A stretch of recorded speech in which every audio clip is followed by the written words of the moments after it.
Hello मैत्रिणींनो, आपल्या सर्वांची आवडती मालिका हळद रुसली कुंकू हसलं या मालिकेच्या आजच्या गुरुवार 25 डिसेंबरच्या एपिसोडमध्ये एक खूपच मजेशीर ट्विस्ट आलाय, जो पाहून तुम्हाला खूप मजा येईल, हसायला येईल. आपण मागच्या एपिसोडमध्ये पाहिलं होतं की पूजाने ठरवलंय की तिला दुष्यंतला अमेरिकेला जाण्यापासून रोखायचं असेल तर कृष्णाच्या जीवाचं काहीतरी बरं वाईट व्हायला हवं, आणि तिने चक्क एक विजेची तार अंगणात सोडली होती. कृष्णाला शॉक बसावा अशी तिची इच्छा होती. परंतु कृष्णा आणि दुष्यंतला हा शॉक नाही बसला, तर चक्क जयकांतला 440 व्होल्टचा झटका बसलाय आणि त्याला शॉक बसल्याने त्याचे केस असे तारेसारखे उभे राहिले होते. आणि जयकांत हा सुद्धा किती वाईट आहे आणि त्याची चांगली जिरली एवढं मात्र नक्की.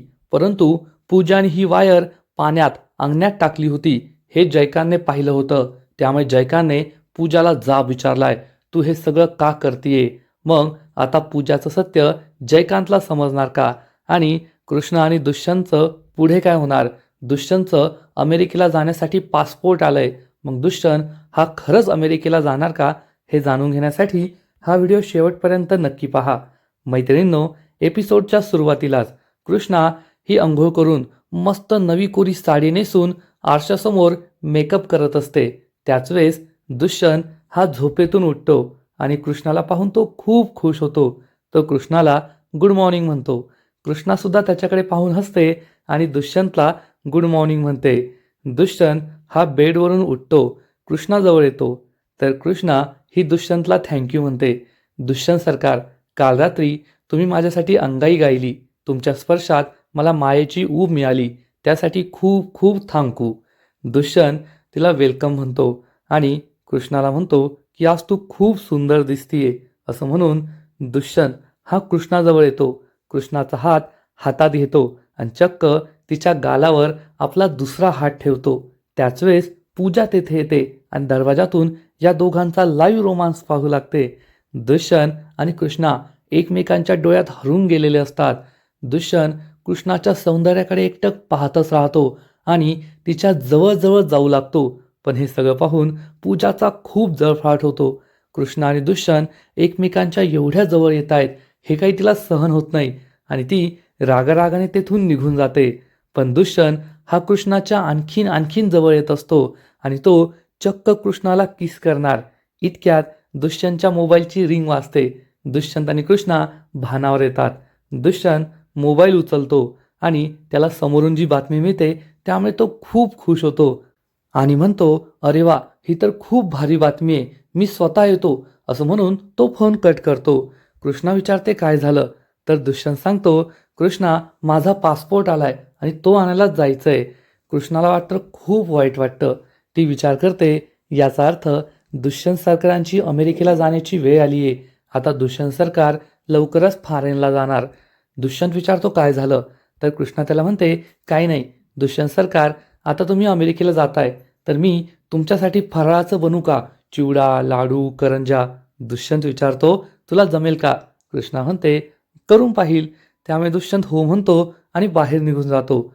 पण कृष्णाला मात्र कुठेतरी वाईट वाटत असतं. आता दुष्यंत तिच्यापासून दूर जाणार, अमेरिकेला जाणार, म्हणून ती खूप दुःखी होते. तर इकडे पूजा तिच्या रूममध्ये येते तर बाळजाबाई आधीच तिच्या रूममध्ये येऊन उभी असते. बाळजाबाई ही पूजाला जाब विचारते, कुठे गेली होतीस ग? कुठे उंडाळत होतीस? तू आजारी ये हे लक्षात ठेव, आणि अशी जर संपूर्ण घरभर फिरत राहिली ना तर दुसऱ्यांना उत्तर देणं अवघड होईल. आधीच त्या जयकांत आणि मैनावतीला संशय आलाय, आणि जर तुझं सत्य सगळ्यांना कळलं ना तर मी तुला नाही वाचू शकत. मग तुझं नशीब आणि तू पाहत बस.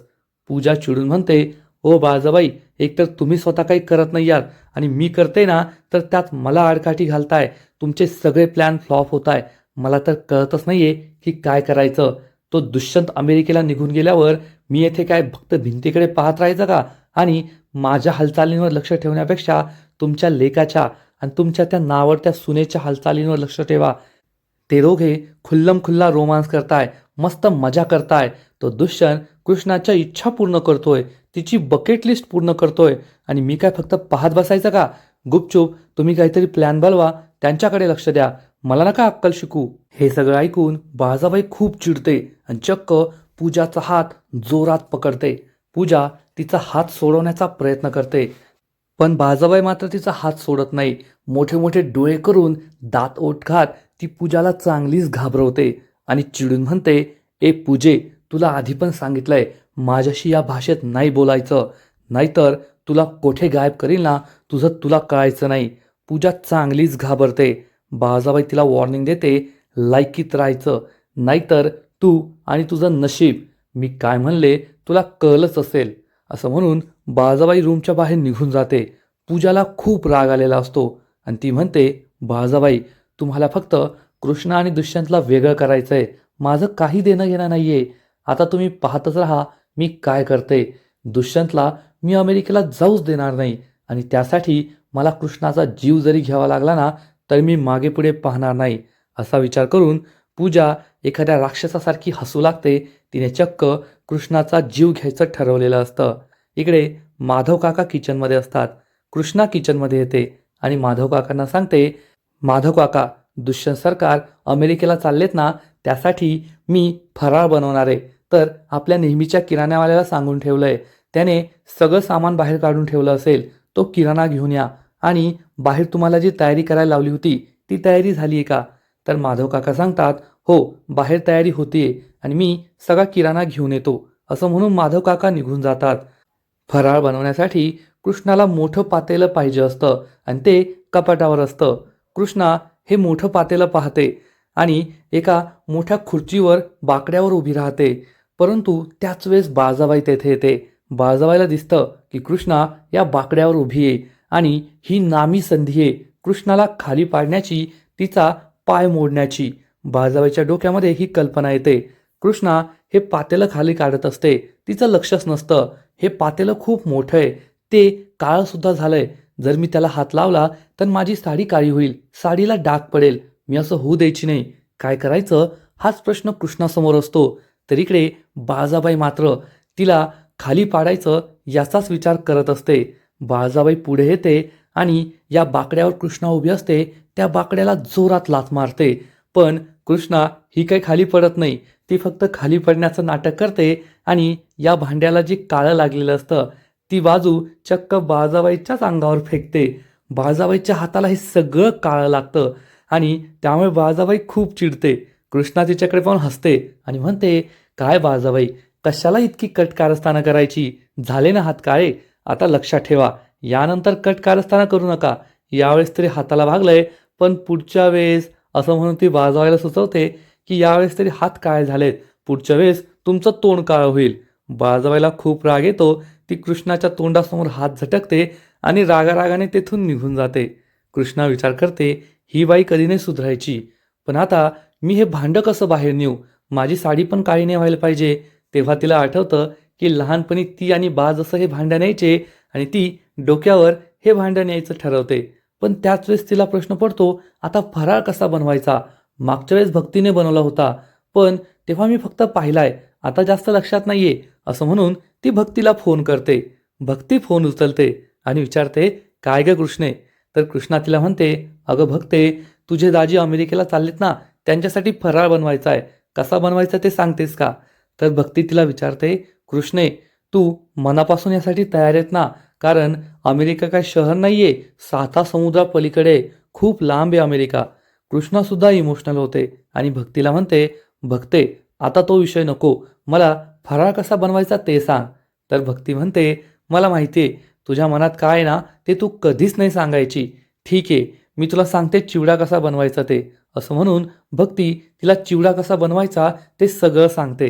कृष्णाला आनंद होतो आणि ती म्हणते, ठीक आहे भक्ते, मी असाच चिवडा बनवेल. तर इकडे पूजा ही घराबाहेर येते. तेव्हा तिला दिसतं की फराळ बनवायची तयारी सुरू आहे आणि लाइटिंगचं कामसुद्धा सुरू आहे. पूजा ही माधव काकाला विचारते, हे सगळं काय सुरू आहे? माधव काका सांगतात, आमचे दुष्यंत सरकार अमेरिकेला चाललेत ना, मग थोरल्या मालकीनबाई त्यांच्यासाठी फराळ बनवणार आहे आणि हे लाईटचं काम आहे, त्याच्यापासून दूर राहा, डायरेक्ट कनेक्शन झालंय, शॉक बसू शकतो. पूजा हो म्हणते. माधव काका हे किराणा आणायला निघून जातात. तर हा लाईटवाला सुद्धा एखादं काम करायसाठी तेथून जातो आणि पूजाला एक सुपीक आयडिया डोक्यामध्ये येते. तर इकडे कृष्णा आणि भक्ती यांचं बोलणं सुरूच असतं. भक्ती तिला संपूर्ण रेसिपी सांगते. कृष्णा हो म्हणते आणि फोन कट करते. आता कृष्णा विचार करते, चला हे पातेलं बाहेर घेऊन जाऊया. ती हे पातेलं डोक्यावर ठेवते आणि बाहेर जाऊ लागते. आणि त्याच वेळेस दुष्यंत हा सुद्धा रेडी होऊन आपला पासपोर्ट घेण्यासाठी घराबाहेर पडत असतो. पण दुष्यंत आणि कृष्णाची धडक होते आणि या भांड्याचं काळं हे दुष्यंतच्या टी शर्टला लागतं. त्यामुळे दुष्यंत कृष्णावर खूप ओरडतो, काय ग कृष्णा, तुला नीट दिसत नाही का, माझा शर्ट काळा झाला ना. तर कृष्णा म्हणते, अहो दुष्यंत सरकार, एवढं मोठं पातेलं आहे, मग मला कसं दिसणार. दुष्यंत चिडून म्हणतो, सगळं तू जाणून बुजून केलंय ना, स्वतःची साडी वाचवण्यासाठी माझ्या शर्टचा बळी दिलाय. तर कृष्णा म्हणते, कसला बळी दिलाय, एकदा नीट धुतला तरी डाग निघून जाईल, तुम्ही उगाच ओरडू नका. तर इकडे पूजाची सुपीक आयडिया सुरू होते. लाईटवाला तेथे नाहीये, माधव काका तेथे नाहीये, हे पाहून ती चक्क ही डायरेक्ट कनेक्शन झालेली लाईट मधूनच कापते आणि तेथे पाणी सांडलेलं असतं. या पाण्यामध्ये ही वायर सोडून देते. त्यामुळे या संपूर्ण पाण्यामध्ये शॉक पसरतो. आता थोड्याच वेळात कृष्णा येथे येईल. कृष्णाला हा शॉक बसणार आणि दुष्यंतचं अमेरिकेला जाणं कॅन्सल होणार असा विचार करून पूजा खूप खुश होते. तर इकडे कृष्णा आणि दुष्यंतची भांडणं सुरू असतात. दुष्यंत म्हणतो, तू हे जाणून बुजून केलंय, तुला नीट पातेलं नेता येत नाही का. तर कृष्णा म्हणते, तुम्ही कधी असं पातेलं नेलंय का, पातेलं घेऊन नीट चालता येत नाही. दुष्यंत म्हणतो, येतं नीट चालता. तर कृष्णा म्हणते, मग करून दाखवा. दुष्यंत चिडून म्हणतो, मला नको चॅलेंज देऊ, मी करू शकतो. आणि कृष्णा त्याला सुद्धा या पातेल्यात घेते आणि दोघे मिळून हे पातेलं बाहेर नेऊ लागतात. दुष्यंत आणि कृष्णाचा हा सीन खूप भारी आहे. दोघांचं डोकं या पातेल्यामध्ये आहे आणि डोक्यावर हे पातेलं घेऊन ते हळूहळू घराबाहेर येतात. पूजा हे पाहते आणि तिला जबर धक्काच बसतो. मला तर वाटलं होतं कृष्णा एकटी येईल आणि आता दुष्यंत आणि कृष्णा दोघे येत आहे. आता आपलं काही खरं नाही, मी आता काय करू. ओ माय गॉड, डी सुद्धा बाहेर येतोय, त्याला शॉक बसलं तर काय होईल, आता मी त्याला कसं आडू, हाच प्रश्न पूजाला पडतो. पण कृष्णा आणि दुष्यंतला हे माहीत नसतं आणि ते दोघेही पुढे पुढे येत असतात. त्यांना माहीतच नसतं की पूजाने येथे वायर ठेवली आहे आणि त्यांना शॉक बसू शकतो. पण त्याच वेळेस तेथे जयकांत येतो आणि जयकांत पुढे पुढे चालू लागतो. पूजाला समजतच नाही की दुष्यंतला कसं आडू. तेवढ्यात तिला एक कल्पना सुचते आणि ती चक्क एक दगड घेते. तर माधव काका हे सुद्धा किराणा घेऊन घरी पोहोचतात. तेवढ्यात पूजा ही एक मोठा दगड दुष्यंतला फेकून मारते. दुष्यंत खूप चिडतो, जागेवरच थांबतो आणि विचारतो, कोण आहे रे, कुणी दगड मारला. तर जयकांत पुढे येत असतो. दुष्यंतला वाटतं की जयकांतनेच दगड मारलाय.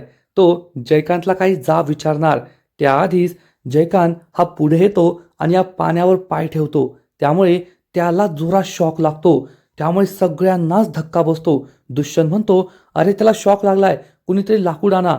कृष्णा एक काठी घेऊन येते. दुष्यंत जयकांतला जोरात काठी मारतो. जयकांतला या वायरपासून पाण्यापासून दूर करतो. पण तोपर्यंत जयकांतला जबर शॉक बसलेला असतो. सगळे खूप घाबरतात. जयकांतचे केस हे एखाद्या वायरसारखे उभे राहिलेले असतात, डोळे काळे झालेले असतात आणि त्याला फक्त झटके बसत असतात. दुष्यंत माधव काकांवर चिडून म्हणतो, माधव काका हे काय, जीवानिशी गेला असताना तो अशी वायर कुणी उघडी ठेवतं का. माधव काका काहीच बोलत नाही. तर कृष्णा म्हणते, अहो त्यांच्यावर काय ओरडताय, त्या जयकांतची अवस्था पहा, त्याला आधी आतमध्ये न्या. सगळेजण हे जयकांतला आतमध्ये घेऊन जाऊ लागतात. जयकांतची अवस्था खूप बिकट असते. त्याचे डोळे काळे झालेले असतात, केस उभे राहिले असतात, त्याला चांगला 440 व्होल्टचा झटका बसलेला असतो. पण आजपर्यंत जयकांतने जे जे काही केलंय त्यामुळे त्याला चांगली शिक्षा झालेली असते. कृष्णाच्या अंगावर हात टाकण्याची तिने हिंमत केली होती लग्नाच्या आधी आणि लग्नानंतर सुद्धा कृष्णाला खूप त्रास दिलाय. त्यामुळे त्याच्याबरोबर जे काही घडलं ते चांगलंच घडलं. परंतु पूजा घाबरलेली असते की हे काय झालंय आणि जयकांत हा आतमध्ये जात असताना पूजाकडेच पाहत असतो. जसं काय हे सगळं पूजाने केलंय हे त्याला माहीत असतं. त्यामुळे पूजा खूप घाबरते. जयकांतला शॉक बसलाय तरी सुद्धा तो पूजाकडेच पाहत असतो. आणि मग थोड्या वेळानंतर पूजा ही तिच्या रूममध्ये मस्त झोपलेली असते. अचानक तिचा डोळा उघडतो तर तिच्यासमोर चक्क जयकांत उभा असतो. जयकांत तिच्याकडे एकटक पाहतच राहतो. पूजा चांगलीच घाबरते की जयकांत आपल्या रूममध्ये कसा काय आणि पूजा ही जोरजोरात ओरडू लागते, फ्रेंड फ्रेंड. तर जयकांत म्हणतो, ओ मॅडम, तोंड बंद ठेवायचं. पूजा गप्प बसते. जयकांत पूजा जवळ येतो आणि तिला जाब विचारतो, मला शॉक का दिला. पूजाला मोठा धक्काच बसतो. पूजा विचारते, तुला शॉक दिला म्हणजे? तर जयकांत म्हणतो, आता बस करा तुमची ही नाटकं.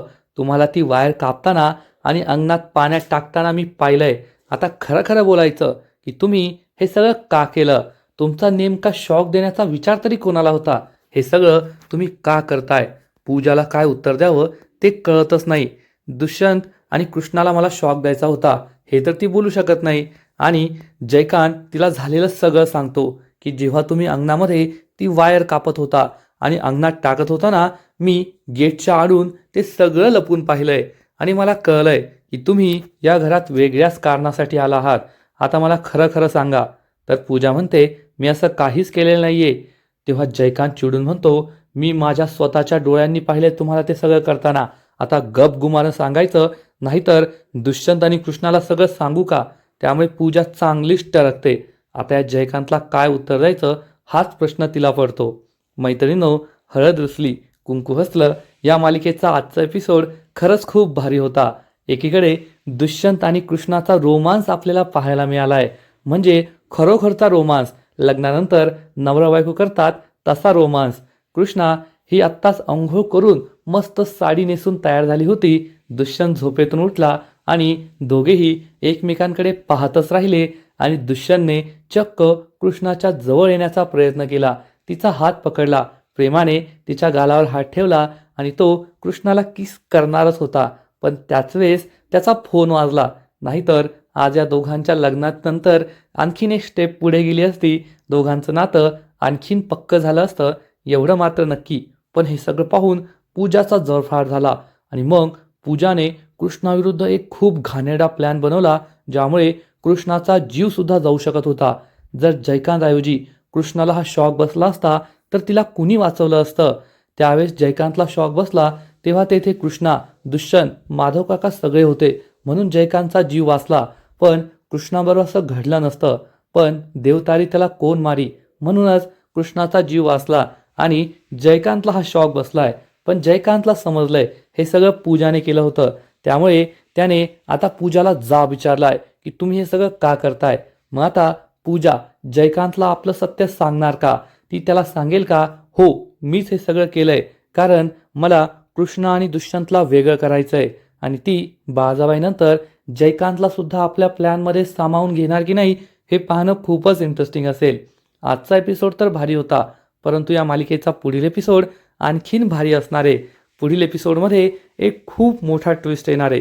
पुढील एपिसोडमध्ये आपण पाहू की पूजा ही चक्क बाळजाबाईला धमकी देईल की जर माझं सत्य हे कृष्ण आणि दुष्यंतला समजलं तर मी तुमचा खरा चेहरा सुद्धा दुष्यंतला सांगणार की तुम्ही किती कपटी बाई आहात, किती कपट कारस्थानं करताय आणि दुष्यंतला आणि कृष्णाला वेगळं करण्यासाठी आजपर्यंत तुम्ही काय काय केलंय. बाळजाबाईला जबर धक्काच बसेल आणि आज ना उद्या हे होणारच होतं, कारण पूजा अशीच आहे. तिला कुणीही आपल्या प्लॅनमध्ये सामावून घेतलं की ती त्याच्यावरच उलटते. ती एक नंबरची स्वार्थी आणि वाईट मुलगी आहे. तिला फक्त स्वतःचा फायदा दिसतो. स्वतःच्या फायद्यासाठी ती स्वतःच्या आईबापाला सुद्धा ब्लॅकमेल करेल, एवढं मात्र नक्की. मग बाळजाबाई काय चीज आहे? पूजाचं हे रूप पाहून बाळजाबाई सुद्धा चांगलीच घाबरणार. या सापाला आपण उगाचच दूध पाजलं असं तिला वाटेल, कारण दुष्यंत समोर जर बाळजाबाईचं खरं रूप आलं तर बाळजाबाईचा अवतारच संपेल आणि ती असं नाही होऊ देऊ शकत. त्यामुळे ती सुद्धा या ब्लॅकमेलला बळी पडणार आणि पूजा जसं सांगेल तसंच वागेल. आणि थोड्या वेळानंतर दुष्यंत आपला पासपोर्ट घेऊन घरी येईल. कृष्णा या पासपोर्टची पूजा करणार आणि देवासमोर हे पासपोर्ट ठेवणार. कृष्णाला आनंद झालेला असेल की दुष्यंतचं पासपोर्ट आलंय, आता त्याचं स्वप्न पूर्ण होणार आहे. पण कृष्णा आणि दुष्यंत हे एकमेकांपासून वेगळे होणार आहे, त्यामुळे त्यांच्या मनात याबद्दलचं दुःख असेल. आणि यानंतर मात्र सगळ्यात मोठा ट्विस्ट येणार आहे. आणि तो ट्विस्ट म्हणजे मैनावती सगळ्यांना येऊन सांगेल की पूजा घरात नाहीये. मी तिला सगळीकडे शोधलं पण ती घरात कोठेच नाहीये. आणि त्यानंतर कृष्णा आणि दुष्यंतला मोठा धक्का बसेल. हे दोघेही पूजाला शोधायला गावाबाहेर पडतील, घराबाहेर पडतील, सगळीकडे पूजाला शोधतील. सगळ्या लोकांना विचारतील, तुम्ही पूजाला पाहिलंय का? परंतु कुणीच पूजाला पाहिलेलं नसेल. सगळे नकार देतील. त्यामुळे कृष्णा खूप दुःखी होईल. दुष्यंत तिला समजवण्याचा प्रयत्न करेल, घाबरू नको, पूजा नक्कीच सापडेल, ती येथेच कुठे गेली असेल. परंतु कृष्णाला मात्र पूजाची खूप काळजी वाटत असेल. बाळजाबाई सुद्धा चौकशी करणार, पूजा सापडली का. परंतु पूजा कोठे गेली आहे हे कोणालाच माहीत नसेल. खरं सांगायचं तर हा सुद्धा पूजा आणि बाळजाबाईचाच प्लॅन असेल. नक्कीच कृष्णा आणि दुष्यंत या दोघांना वेगळं करण्यापेक्षा दुष्यंतला भारतात ठेवणं, आपल्या गावात घरी ठेवणं जास्त महत्त्वाचं आहे असं पूजाने बाळजाबाईला ठणकावून सांगितलं असेल.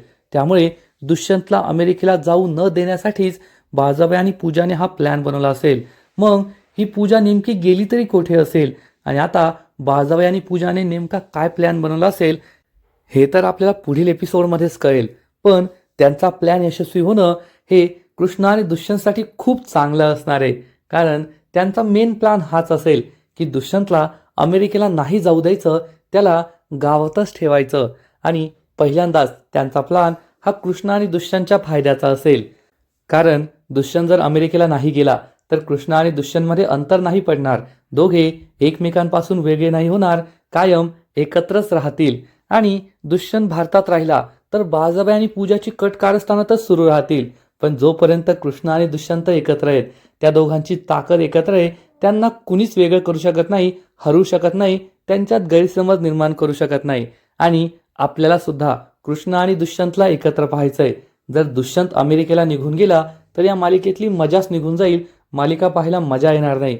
त्यामुळे बाळजाबाई आणि पूजाचा हा प्लॅन नक्कीच यशस्वी व्हायला पाहिजे आणि दुष्यंत हा कायमचा भारतातच राहायला हवा, तरच ही मालिका पाहायला मजा येईल, एवढं मात्र नक्की. मग आता पुढे नेमकं काय घडेल तर पुढील एपिसोडमध्ये आपण पाहू की पूजा ही नक्कीच एखाद्या ठिकाणी पुन्हा एकदा आत्महत्या करण्याचा प्रयत्न करेल. कृष्णा आणि दुष्यंतला ती एखाद्या नदीच्या ठिकाणी सापडणार, जेथे ती नदीत उडी मारून किंवा एखाद्या विहिरीत उडी मारून जीव देण्याचा प्रयत्न करण्याचं नाटक करणार. दुष्यंत तिला थांबवेल आणि विचारेल, तू हे काय करत होतीस. तर पूजा म्हणेल, फ्रेंड, या जगात माझं तुझ्याशिवाय कुणीच नाहीये आणि आता तू यूएसला जातोय, मला सोडून अमेरिकेला जातोय, मग मी तरी येथे राहून काय करायचं. त्यापेक्षा मी स्वतःचा जीव देते. आणि ती पुन्हा एकदा आत्महत्याचा प्रयत्न करेल. पण दुष्यंत तिला थांबवणार आणि तिला समजावण्याचा प्रयत्न करेल, येथे तुझी काळजी घेणारी खूप माणसं आहे, परंतु ती यासाठी नकार देईल. मग आता कृष्णा ही स्वतःसाठी तर दुष्यंतला थांबवत नाहीये, स्वतःच्या प्रेमासाठी ती दुष्यंतला थांबवत नाहीये. मग स्वतःच्या बहिणीसाठी, पूजासाठी ती दुष्यंतला अमेरिकेला जाण्यापासून थांबवणार का. दुष्यंत सरकार, तुम्ही अमेरिकेला जाऊ नका असं ती दुष्यंतला सांगेल का. किंवा मग पूजाचा आणखीन एखादा प्लॅन असू शकतो. पूजा दुष्यंतला म्हणणार, तू जर अमेरिकेला जातोय तर मग मला सुद्धा तुझ्याबरोबर घेऊन जा, कारण येथे भारतात माझं कुणीच नाहीये, मला जुनं काहीच आठवत नाही, मी कुणालाच ओळखत नाही. मग तू अमेरिकेला जातोय तर तू मला सुद्धा तुझ्याबरोबर घेऊन जा, कारण मी तुझी जबाबदारी आहे. आणि जर असं झालं तर या मालिकेत खूप मोठा ट्विस्ट येईल, एवढं मात्र नक्की. कारण जर पूजा आणि दुष्यंत हे एकत्र अमेरिकेला गेले तर पूजा ही काही दुष्यंतला सोडणार नाही, नक्कीच त्याला पुन्हा एकदा आपल्या प्रेमाच्या जाळ्यात ओढणार आणि कृष्णापासून त्याला कायमचं वेगळं करेल. आणि कदाचित हाच आता पूजा आणि बाळजाबाईने बनवलेला प्लॅन असेल की जर दुष्यंतला अमेरिकेला जायचं असेल तर पूजा सुद्धा त्याच्याबरोबर अमेरिकेला जाणार आणि दुष्यंतला ब्लॅकमेल करून पूजा ही त्याच्याबरोबर अमेरिकेला जाईल. मग असं घडलं तर मालिकेत खूपच मोठा ट्विस्ट येईल, एवढं मात्र नक्की. तर मैत्रिणींनो, तुम्हाला काय वाटतं, खरंच दुष्यंत पूजाला घेऊन अमेरिकेला जाणार का. नक्कीच कमेंट करून सांगा. आणि हळद रुसली कुंकू हसलं या मालिकेचे असेच नवीन नवीन अपडेट्स सर्वात आधी जाणून घेण्यासाठी व्हिडिओला लाईक करा, शेअर करा, चॅनलला सबस्क्राईब करून बेल आयकॉनवर क्लिक करा, म्हणजे या मालिकेचे नवीन नवीन अपडेट्स तुम्हाला सर्वात आधी मिळत राहतील. खूप खूप खूप धन्यवाद.